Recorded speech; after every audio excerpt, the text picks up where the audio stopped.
In this video you will learn how to fix HP laptop touchpad left and right click not working on Windows 11. Check for the touchpad enabled in settings, press Windows and I to open the settings, then go to Bluetooth and device, then touchpad. Make sure the touchpad is turned on so it can be used. Update the touchpad driver. Open Device Manager and expand mice and other pointing devices. Right click on your touchpad and select Update Driver, then search for automatically for drivers. Reinstall the touchpad driver. In the Device Manager, right click on the touchpad and choose Uninstall Device, then reinstart your laptop. Windows will reinstall the driver automatically. Run the hardware troubleshooter.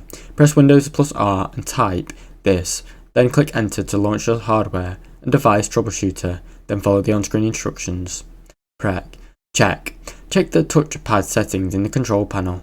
Open your control panel, hardware and sound, then mouse, then check the touchpad tab to make sure the left and right click settings are enabled so they can be used. Perform a Windows update.